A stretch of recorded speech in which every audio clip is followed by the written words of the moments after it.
Hello प्यारे बच्चों, कैसे हो आप सभी लोग। आज के इस वीडियो के अंदर हम देखने वाले हैं properties of operation of matrix. यानी हमने पिछली वीडियो के अंदर देखा था कि ऑपरेशन ऑफ मैट्रिक्स के अंदर हमने क्या क्या पढ़ा था। तो बच्चों हम उसके ही यहाँ पे आज प्रॉपर्टीज देखेंगे। तो देखिए, एडिशन की क्या प्रॉपर्टीज होती हैं। एडिशन की बच्चों चार प्रॉपर्टीज दी गई हैं, जिसमें से सबसे पहली है कम्युनिकेटिव प्रॉपर्टी, जिसके अंदर बताया गया है कि ए प्लस बी कीजिए या फिर बी प्लस ए, आपका जो आंसर रहेगा वो बिल्कुल सेम रहेगा।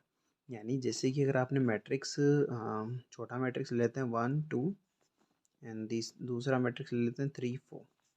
इसको अगर अपन करते हैं, देखो 1 + 3 2 + 4, दैट्स मीन्स इसका हो गया 4 और 6।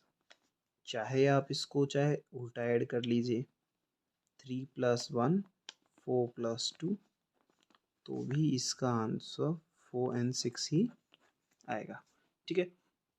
सेकंड देखिएगा, associative property, if three matrices. ठीक है। अब बच्चों इसके अंदर क्या होता है, जैसे हमारी एक प्रॉपर्टी होती है एसोसिएटिव प्रॉपर्टी, ये कहती है कि पहले चाहे आप दो मैट्रिसेस को ऐड करके फिर तीसरी ऐड कर लीजिए, या फिर पहले दूसरी दो प्रॉपर्टीज़ को दूसरी दो मैट्रिसेस को ऐड करके फिर पहली ऐड कर लीजिए, आंसर आपका सेम ही आएगा। ठीक है। Existence of additive identity. अब बच्चों एडिटिव आइडेंटिटी क्या होती है, देखिएगा, let A I J be N M into N matrix and O be N M into N zero matrix. ठीक है। अब बच्चों ये ऐसे कहना चाहते हैं कि जैसे आइडेटिव, वो तो आप जानते होंगे, आइडेटिव जो अपनी मैट्रिक्स होती है उसका मतलब होता है कि जो डायगोनल होता है मैट्रिक्स का, उसको छोड़ के बाकी सारे जो वैल्यूज़ हैं वो ज़ीरो हो जाएं, और हम उसके अंदर जब अपना ज़ीरो मैट्रिक्स ऐड करते हैं तो उसका जो आंसर आता है वो आई आता है। आई का मतलब आइडेटिव प्रॉपर्टी, यानी आइडेटिव मैट्रिक्स। ठीक है, आइडेंटिटी मैट्रिक्स, ये वाली बात बोल रहा है। ठीक है। अब देखिएगा चौथा क्या है, the existence of additive inverse. अब बच्चों एडिटिव इनवर्स का कहने का मतलब यहाँ पे पता है बच्चों क्या होता है, कि जैसे मान लीजिए ए है, तो ए का इनवर्स क्या हो गया बच्चों, -a। ठीक है। let Eij m into n be n matrix, then we have another matrix as -a minus Eij m into n such that a plus minus a is equals to -a plus a। यानी आप जब इसके negative को चाहे पहले add कर लीजिए चाहे इसको बाद में ऐड कर लीजिए, उसका जो आंसर आएगा वो ज़ीरो मैट्रिक्स आएगा। हियर वो is denoted as zero matrix. यानी इन दोनों को अपन जब ऐड करते हैं तो जीरो मैट्रिक्स ही आंसर आता है। क्यों? क्योंकि जो पॉजिटिव टर्म होगी वो नेगेटिव हो जाएगी, और जब हम पॉजिटिव और नेगेटिव को जब ऐड करते हैं तो वैल्यू ज़ीरो ही आती है। So -a is the additive inverse of a. अब बच्चों यहाँ पे जो सेकंड वैल्यू है वो है properties of scalar multiplication of a matrix. अब बच्चों स्केलर मल्टीप्लिकेशन क्या होता है, स्केलर मल्टीप्लिकेशन कहने का मतलब होता है कि किसी भी मैट्रिक्स को, जैसे आपने 1 2 3 4 मैट्रिक्स है, इसको किसी से भी स्केलर वैल्यू से मल्टीप्लाई करना। के इज डिनोटेड नेचुरल नंबर और होल नंबर। होल नंबर कह लीजिए क्योंकि ज़ीरो से लेके इन्फिनिटी तक भी हो सकता है, और या आप इंटीजर भी कह सकते हैं कि माइनस इन्फिनिटी से लेके पॉजिटिव इन्फिनिटी तक हो सकता है, कोई भी वैल्यू हो सकती है। 1 से इन्फिनिटी भी हो सकती है, 0 से इन्फिनिटी भी हो सकती है, या माइनस इन्फिनिटी से लेके इन्फिनिटी तक भी के डिनोट किया जाता है।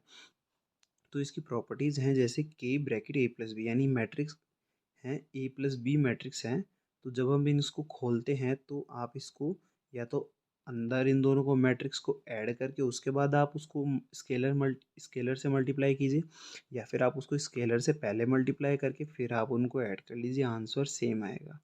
ठीक है। या फिर बच्चों जो अपने दो स्केलर आपको गिवन हैं, तो दो स्केलर का मतलब आपका हो गया कि या तो आप पहले उन दोनों स्केलर को ऐड कर लीजिए फिर आप उसको मैट्रिक्स से मल्टीप्लाई कर लीजिए, या फिर आप उन दोनों स्केलर को अलग अलग तरीके से ऐड करके मतलब मल्टीप्लाई करके उसके बाद आप ऐड कर लीजिए, दोनों का आंसर सेम आएगा। तो चलो बच्चों जो थर्ड जो प्रॉपर्टी है उसकी तरफ चलते हैं। थर्ड प्रॉपर्टी है बच्चों properties of multiplication of matrices. Multiplication of the matrices मतलब दो मैट्रिक्स को हम जब मल्टीप्लाई करते हैं तो उनकी क्या प्रॉपर्टीज होती है वो हम यहाँ पे देखने वाले हैं। The multiplication of matrices possess the following properties which we state without proof. अब यहाँ पे हम इसको बच्चों प्रूफ के साथ नहीं दिखाने वाले, क्योंकि मैंने आपको पहले जो वीडियोस बना के दिए हैं उसके अंदर मैंने आपको समझा रखा है। एसोसिएटिव लॉ देखो क्या होता है बच्चों, a b bracket c is equals to a bracket b plus b into c. बच्चों ध्यान रखना, चाहे आपका मैट्रिक्स हो चाहे आपका नॉर्मल मल्टीप्लिकेशन हो, नॉर्मल मल्टीप्लिकेशन के अंदर आपको मालूम है चाहे 5 इंटू 6 इंटू 7 करेंगे चाहे 7 इंटू 6 इंटू 5 करेंगे, दोनों का आंसर सेम आएगा। तो बच्चों वही मैट्रिक्स होती है, मैट्रिक्स में भी कोई डिफरेंस नहीं होता है। तो वही बात है, ए चाहे ए मैट्रिक्स इंटू बी मैट्रिक्स करके फिर आप उसको सी मैट्रिक्स से मल्टीप्लाई कीजिए, या फिर बी सी मैट्रिक्स को पहले मल्टीप्लाई करके फिर ए मैट्रिक्स से मल्टीप्लाई कीजिए, आंसर जो आपका आएगा वो सेम ही आने वाला है। ठीक है, डिस्ट्रीब्यूटिव लॉ देखिएगा एक बार बच्चों। डिस्ट्रीब्यूटिव लॉ हमारा देखो क्या कह रहा है, फॉर थ्री मैट्रिसेस वो ऐसे कहना चाहता है कि जैसे अपने पास एक दो मैट्रिसेस हैं जो ऐड हो रहे हैं फिर वो एक मैट्रिक्स से मल्टीप्लाई हो रहे हैं, तो आप या इस तरीके से कर सकते हैं या फिर आप इन दोनों को पहले अंदर से मल्टीप्लाई कर लीजिए और फिर उन दोनों को ऐड कर दीजिए। और यहाँ पे भी वही चीज़ है कि आप चाहे इन दोनों को पहले ऐड करके फिर मल्टीप्लाई कीजिए मैट्रिक्स को, या फिर दोनों को पहले मल्टीप्लाई करके फिर ऐड कीजिए। ठीक है, अब यहाँ पे जैसे भी आप करना चाहते हैं ये कर सकते हैं। देखो क्या लिखा है, whenever both sides of equality are defined. ठीक है, चाहे आप दोनों तरीके से आप इसको डिफाइन कर सकते हो। थर्ड क्या कह रहा है, दी एग्जिस्टेंस ऑफ मल्टीप्लिकेटिव आइडेंटिटी। अब यहाँ पे क्या कहना चाह रहा है, मल्टीप्लिकेटिव आइडेंटिटी से अगर आप इसको मल्टीप्लाई करते हैं तो क्या आता है, for every square matrix a there exist an identity matrix of same order such that I a is equals to a I is equals to a. यानी बच्चों ऐसे कहना चाहते हैं कि एक मैट्रिक्स ए है, हम जब उसको आई से मल्टीप्लाई करते हैं, आई का मतलब तो आप समझते हो ना, मैंने अभी थोड़ी देर एक मिनट पहले ही बताया था कि डायगोनल मैट्रिक्स के अलावा जितने भी ज़ीरो हो जाते हैं, और डायगोनल मैट्रिक्स जो डायगोनल होता है वो 1 1 1 डिनोट होता है, वो आइडेंटिटी मैट्रिक्स होता है। तो आप चाहे एक सेट को आई से मल्टीप्लाई कीजिए या फिर आई से मल्टीप्लाई करके एक सेट को मल्टीप्लाई कीजिए, हाँ सॉरी मैट्रिक्स को मल्टीप्लाई कीजिए और फिर उसको इक्वल में ए कर दीजिए। ये जो प्रॉपर्टी है ये सेम प्रॉपर्टी है, क्योंकि एक मैट्रिक्स जब आइडेंटिटी मैट्रिक्स से मल्टीप्लाई होता है तब उसकी वैल्यू ए ही आती है। एक बार इसको अपन यहाँ पे छोटे से प्रूफ के रूप में देख लेते हैं, छोटा सा देखते हैं।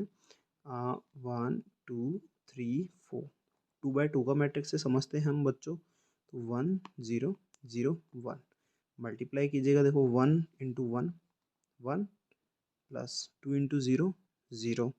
अब सेकंड देखिएगा, 1 into 0 0, 2 into 1 2, 3 into 1 3, 3 into 0 0, 4 into 0 0, 4 into 1 1। बच्चों देखिएगा क्या वैल्यू आ रही है, 1 2 3 एंड 4 आ रही है ना। तो बच्चों इसी तरीके की वीडियो देखने के लिए प्लीज़ मेरे चैनल को सब्सक्राइब कर लीजिए और मिलता है फिर नेक्स्ट वीडियो में, तब तक के लिए गुड बाय।